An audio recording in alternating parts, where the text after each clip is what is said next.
Assalamualaikum warahmatullahi wabarakatuh.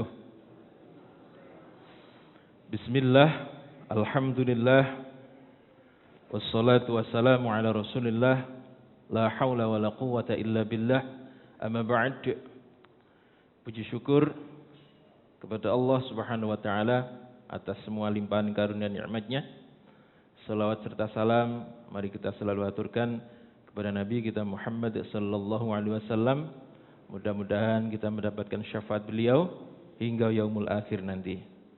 Para jamaah rahimakumullah, duduk-duduk kita ini dalam rangka mempelajari kisah-kisah tauladan daripada Nabi dan para sahabatnya.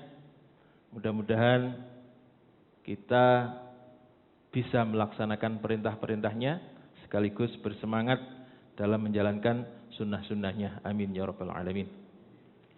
Dan mudah-mudahan pula tempat duduk kita ini adalah tempat di mana Allah mengatakan raudhah min riyadil jinnan, yaitu taman di antara taman-taman surga, di mana Allah mencurah-curahkan rahmatnya, menaungkan sayap-sayap malaikatnya, dan menyebut nama kita satu persatu di hadapan para malaikat yang mulia. Amin ya rabbal alamin. Baik para jamaah sekalian, kita lanjutkan kisah perjalanan tentara-tentara Islam yang ditugasi oleh khalifah untuk menumpas gerakan daripada orang-orang murtad. Kemarin kita sudah membahas tentang Sayyidina Khalid bin Walid yang berhasil mengalahkan pasukan dari nabi palsu, yaitu Tulaihah al-Asadi. Bahkan Tulaihah al-Asadi yang kemudian dibantu oleh seseorang yang disebut Nabi Ahmaqul Muta', orang bodoh yang ditaati, yaitu Uyainah ibnu Hisn. Maka kemudian kedua orang ini bergabung dengan pasukan Khalid bin Walid dalam rangka memerangi orang-orang yang murtad. Nah, para jamaah sekalian,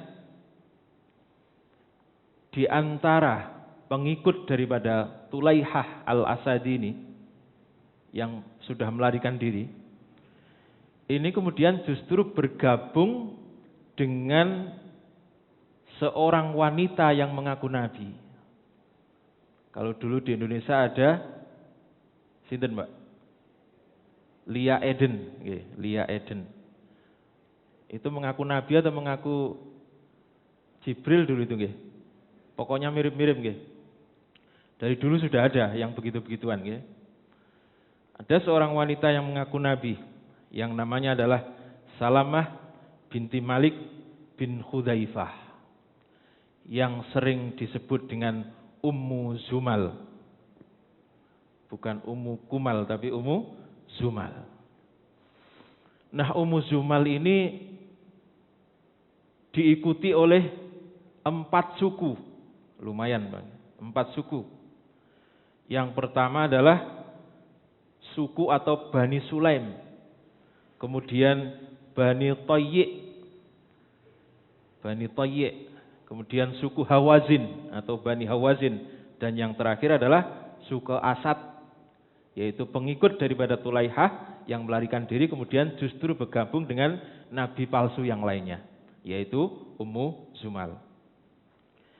Nah, para jamaah sekalian, mendengar pergerakan nabi palsu ini, Khalid segera mengarahkan pasukannya menuju ke markas pergerakan dari Ummu Zumal ini.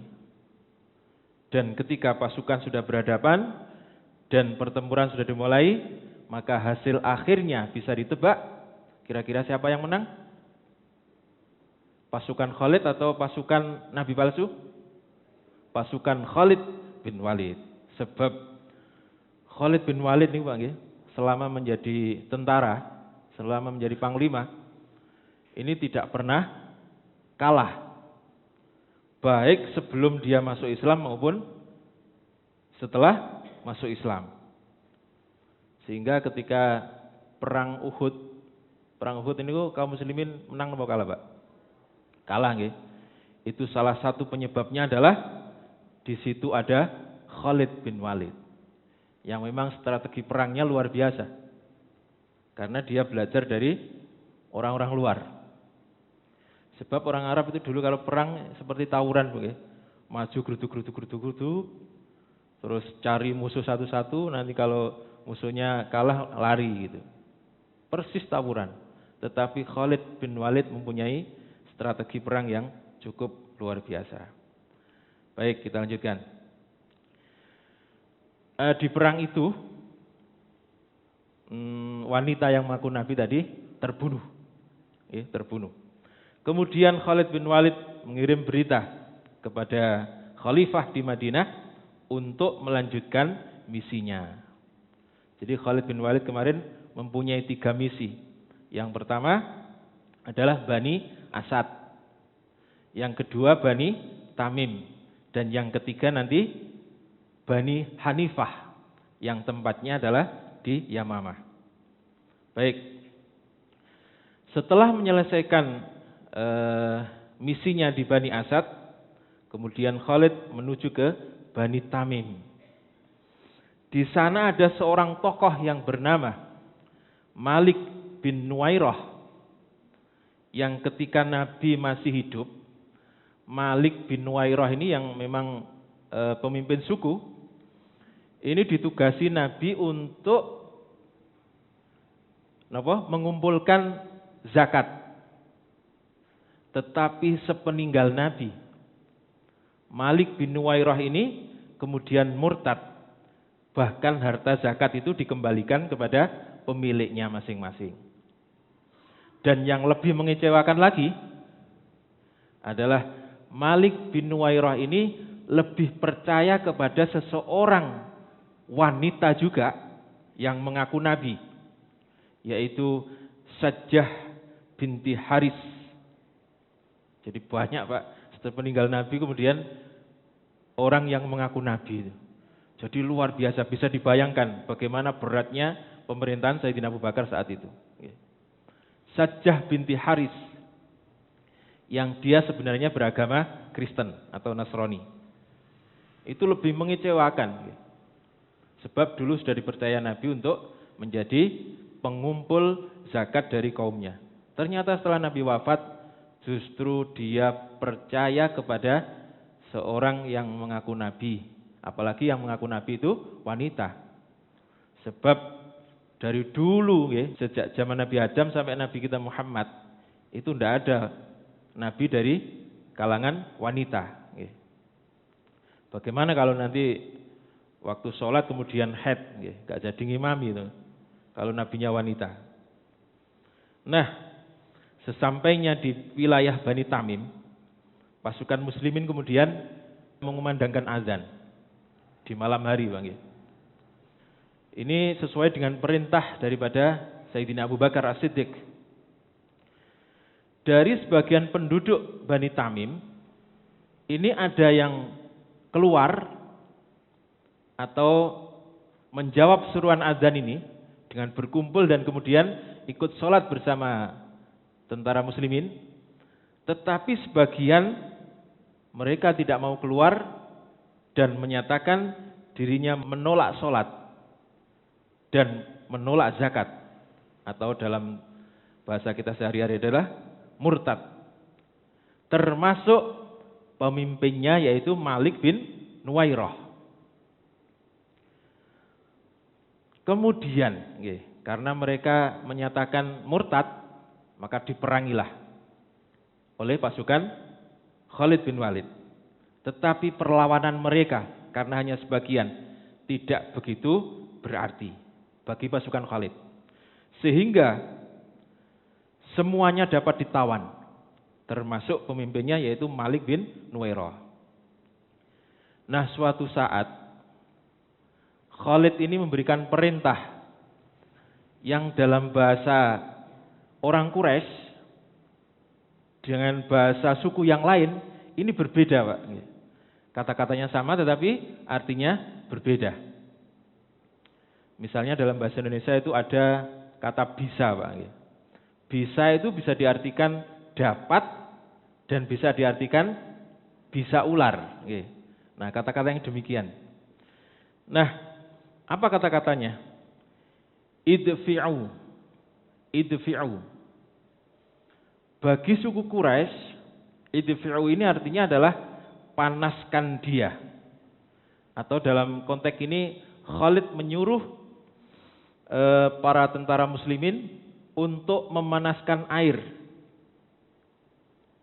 Untuk apa air ini? Supaya orang-orang yang tidak mau keluar itu, jangan-jangan mereka kedinginan, itu mau keluar dan berwudu dengan air yang dipanaskan itu.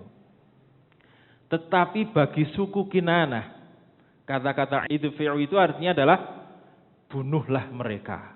Masya Allah, beda jauh nih. Bunuhlah mereka.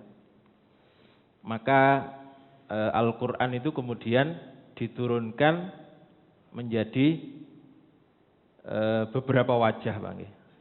Menurut riwayat imam masing-masing. Nah, yang kita pelajari saat ini, yang sering kita pelajari adalah Imam Hafiz. Kalau imam yang lain nanti bacaannya beda lagi. Seperti kalau jenengan pernah dengar kata-kata wadduhi wallaili idza saji. Nah, ada yang begitu. Itu karena Al-Qur'an diturunkan dalam beberapa wajah atau bacaan. Karena mengikuti daripada bahasa-bahasa orang-orang Arab pada waktu itu. Baik. Maka kemudian suku Kinanah yang dipimpin oleh Zirar bin Azwar ini melaksanakan perintah Khalid. Apa tadi pemahaman mereka? Dibunuh. Sehingga semua tawanan termasuk Malik bin Nuwairah kemudian dibunuh semuanya. Masya Allah. Nah, kemudian Malik bin Nuwairah ini punya istri yang terkenal cantik. Ini kemudian dinikahi oleh Khalid bin Walid.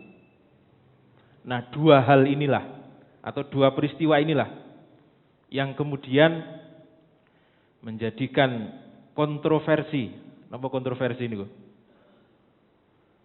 Pro dan kontra. Ono sing setuju, ono sing boten. Itu nama kontroversi. Di antara para sahabat. Masya Allah, dua hal ini. Yang pertama, pembunuhan terhadap tawanan. Yang kedua, Khalid menikahi janda daripada orang yang dibunuh. Jangan-jangan belum masa iddahnya belum habis. Kira-kira begitu. Maka saudara daripada Malik ini, yaitu namanya Mutammim bin Nuwairah, ini kemudian datang ke Madinah dan mengadukan perbuatan Khalid bin Walid kepada Khalifah Sayyidina Abu Bakar As-Siddiq. Dampak daripada laporan ini, Khalid mendapatkan kecaman yang luar biasa dari para sahabat. Mereka menyalahkan perbuatan Khalid karena dianggap terburu-buru dan tidak melaporkan terlebih dahulu kepada Khalifah. Langsung dibunuh saja, walaupun ada perbedaan perkataan tadi. Maka ini sebenarnya harus lebih berhati-hati. Pemilihan kata yang pas itu sangat penting, Pak. Apalagi sebagai seorang pemimpin. Seorang pemimpin kalau memerintahkan anak buahnya harus jelas. Tidak ada kata-kata yang bercabang. Artinya harus jelas. Jadi Khalid kemudian dikecam oleh banyak sahabat karena melakukan pembunuhan dan tidak izin dulu kepada Khalifah. Termasuk perbuatan yang kedua, menikahi janda daripada Malik bin Nuwairah. Apalagi di waktu perang. Di antara sahabat-sahabat yang mengecam Khalid bin Walid, yang pertama adalah Sayyidina Umar bin Khattab. Kemudian putranya, yaitu Abdullah bin Umar. Kemudian ada Abu Qatadah. Ini sangat mengecam apa yang dilakukan oleh Khalid bin Walid. Tetapi atas kejadian itu kemudian Khalifah Sayyidina Abu Bakar memanggil Khalid untuk segera datang ke Madinah untuk memberikan klarifikasi atas apa yang dia lakukan. Maka Khalid kemudian meminta maaf dan memberikan klarifikasi, dan Sayyidina Abu Bakar kemudian mengatakan Khalid tidak lebih dari sekedar memberikan takwil. Napa takwil niku, Pak? Takwil niku mirip-mirip tafsir nggih. Atau melakukan perbuatan yang sesuai dengan apa yang dia yakini. Menurut dia benar, ngoten. Sekali lagi Sayyidina Abu Bakar mengatakan Khalid tidak lebih dari sekedar memberikan takwil, lalu dia salah dalam bertakwil itu. Kemudian Abu Bakar memerintahkan Khalid untuk menjauhi istri Malik bin Nuwairah. Sebab mungkin masa iddahnya belum habis atau yang lainnya. Jadi dalam hal ini Sayyidina Umar sangat keras mengecam Khalid, sedangkan Sayyidina Abu Bakar bersikap memaafkan Khalid. Baik, kita lanjutkan. Nah, para jamaah sekalian, kejadian ini atau mirip yang seperti ini itu juga pernah dilakukan Khalid ketika Nabi masih hidup. Sehingga Nabi mengatakan, "Wahai Allah, sesungguhnya aku tidak bertanggung jawab atas apa yang dilakukan oleh Khalid bin Walid." Itu pernah terjadi nggih? Ya sama, pembunuhan itu. Jadi karakter sahabat ini beda-beda. Khalid ini punya karakter yang napa niku? Sadek sanyet, nama bahasa kita itu. Nggih, gerusa-gerusu, agak gerusa-gerusu nggih. Pinginnya ndang cepat selesai, ndang cepat beres. Kemudian pindah ke yang lainnya. Kira-kira begitu. Tapi kemudian gerusa-gerusu itu kemudian sebagian ada yang kurang pas. Maka kata Nabi, "Wahai Allah, sesungguhnya saya tidak bertanggung jawab atas apa yang dilakukan oleh Khalid bin Walid." Jadi inilah para sahabat, para jamaah sekalian, bahwa sahabat itu bukan seperti Nabi. Mereka bisa saja melakukan kesalahan. Tetapi kesalahan itu tidak menyebabkan kemudian mereka rendah. Sebab kesalahan yang dilakukan oleh para sahabat itu prosentasinya sangat kecil sekali dibanding dengan amalan-amalan soleh yang dilakukan oleh mereka. Sehingga mereka tetap mulia. Manusia biasa yang kedudukannya mulia. Mudah-mudahan kita bisa mencontoh dari para sahabat tersebut. Amin ya rabbal alamin. Nah, selesai urusan dengan Bani Tamim, sesuai dengan perintah khalifah, pasukan Khalid kemudian menuju ke daerah yang namanya Yamamah. Masih ingat Pak? Ibu, masih ingat? Tempat siapa ini? Yamamah. Sering saya sebut ini. Tempat siapa? Musailamah Al-Kadzab. Tempat Musailamah Al-Kadzab. Kemarin sudah kita bahas bahwa pasukan yang diutus oleh Sayyidina Abu Bakar yang langsung menuju ke Yamamah adalah pasukan daripada Ikrimah bin Abi Jahal dengan 12.000 pasukannya. Yang kemudian nanti disusul oleh pasukan yang dipimpin oleh Surahbil bin Hasanah. Tetapi pasukan Ikrimah ini kemudian mampu dikalahkan oleh pasukan Musailamah. Sebab jumlah pasukan Musailamah ada sekitar 40.000. Jadi 2 kali lebih Pak nggih. Pasukan Ikrimah 12.000, kemudian pasukan Musailamah 40.000. Kemudian mereka kalah. Nah, para jamaah sekalian, mendengar kedatangan pasukan Khalid yang sudah berada di ujung wilayah Yamamah, Musailamah segera memobilisasi. Kenapa mobilisasi itu? Kenapa Pak? Jadi mengadakan pengerahan massa besar-besaran untuk menghadapi pasukan Khalid bin Walid, yang nanti pasukan ini bersatu dengan pasukannya Ikrimah, sekaligus bersatu dengan pasukan Surahbil. Kemudian Musailamah memerintahkan 2 orang sebagai pemimpin perang. Ini namanya masih asing-asing, Pak nggih.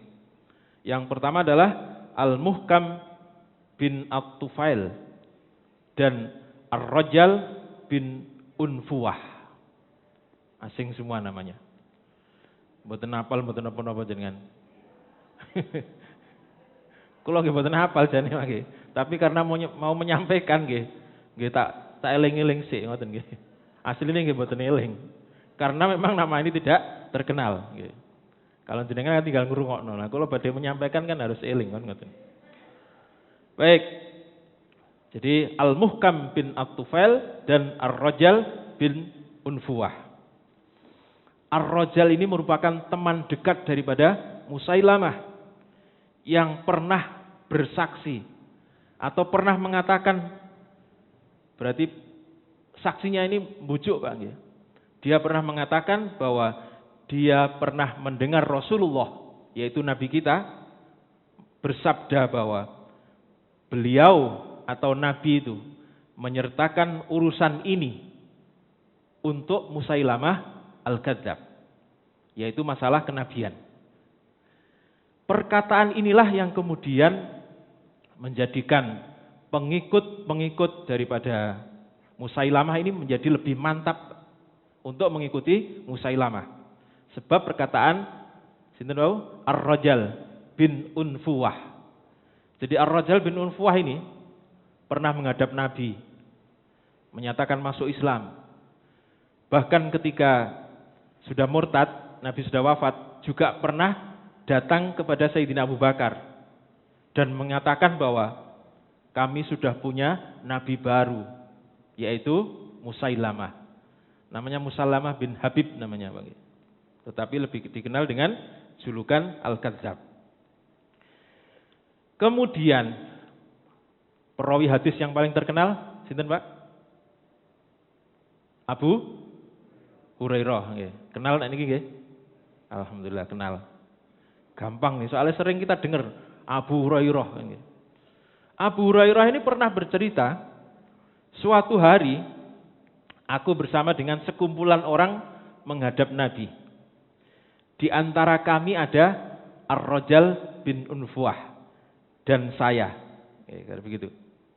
Kemudian beliau bersabda, sesungguhnya di antara kalian ada seorang laki-laki yang gigi gerhamnya di neraka dan lebih besar daripada gunung Uhud. Masya Allah. Nah, ketika Abu Hurairah ini suatu saat orang-orang yang pernah datang menghadap Nabi bersama beliau ini semuanya habis. Tinggal 2 orang, Bang. Yaitu Abu Hurairah dan Ar-Rajal bin Unfuwah. Maka Abu Hurairah ini menjadi sangat ketakutan. Jangan-jangan yang disebut Nabi itu adalah saya. Tetapi untungnya, ya bukan untung, tapi selamatnya, suatu saat Ar-Rajal ini keluar bersama dengan Musailamah dan menyatakan kesaksiannya bahwa dia, sahabatku ini, yaitu Musailamah, adalah seorang nabi. Berarti siapa yang dimaksud nabi tadi? Yaitu orang yang gigi gerhamnya berada di neraka dan menjadi sebesar gunung Uhud. Siapa berarti? Ar-Rajal bin Unfuwah. Maka Abu Hurairah dalam hatinya, berarti saya masih selamat. Masya Allah, itulah para sahabat, para jemaah sekalian. Orang-orang hebat yang tidak merasa lebih baik daripada yang lainnya. Termasuk Sayyidina Umar, Pak. Sayyidina Umar itu pernah bertanya kepada Hudzaifah ibnul Yaman. Hudzaifah ibnul Yaman ini ditugasi Nabi untuk memata-matai gerakan orang-orang munafik. Jadi dia dikasih tahu siapa saja orang munafik itu. Dikasih tahu oleh Nabi. Nah, Sayyidina Umar ini merasa tidak selamat dengan kata-kata Nabi itu. Jangan-jangan saya termasuk dari catatan Hudzaifah. Sehingga setiap saat Hudzaifah ditanya, wahai Hudzaifah, siapa saja orang-orang yang menjadi daftar orang-orang munafik itu. Terus ditanya begitu. Karena ini sebuah rahasia, maka Hudzaifah tidak pernah mengatakan kepada Sayyidina Umar. Tetapi suatu saat ketika Sayyidina Umar sudah menjadi khalifah, kemudian bertanya lagi, wahai Hudzaifah, siapa saja orang yang disebut Nabi sebagai orang yang munafik? Masih tidak ngaku. Sehingga pertanyaannya diubah. Kalau begitu, saya ini kan sekarang menjadi pemimpinmu. Kalau begitu, jawab saja. Nama saya ini termasuk orang-orang yang disebut Nabi atau bukan? Kata Hudzaifah, nah kalau itu saya jawab, tidak wahai Umar. Masya Allah. Sayyidina Umar masih tidak merasa terbebas daripada sebutan munafik. Baik, kita lanjutkan. Jadi itulah Ar-Rajal bin Unfuwah. Dia keluar bersama dengan Musailamah Al-Kadzab, kemudian menyatakan bahwa sahabatku ini adalah seorang nabi. Maka kata para sahabat yang lainnya bahwa fitnah yang ditimbulkan oleh Ar-Rajal ini jauh lebih besar daripada fitnah yang ditimbulkan oleh Musailamah itu sendiri. Sebab dia pernah mengatakan bahwa Rasulullah pernah bersabda bahwa saya menyertakan Musailamah dalam hal kenabian. Inilah kata-kata yang sangat membahayakan. Sehingga pengikut-pengikut Musailamah menjadi lebih mantap ketika mengikuti Musailamah Al-Kadzab ini. Demikian yang bisa saya sampaikan pada pagi hari ini. Kita lanjutkan bagaimana Khalid bin Walid, kemudian Ikrimah bin Abi Jahal, kemudian yang satunya adalah Surahbil bin Hasanah, bagaimana mereka menghadapi pasukan daripada Nabi palsu ini. Akan kita bahas pada pertemuan berikutnya. Demikian, kurang lebihnya mohon maaf, mudah-mudahan manfaat. Wassalamualaikum warahmatullahi wabarakatuh.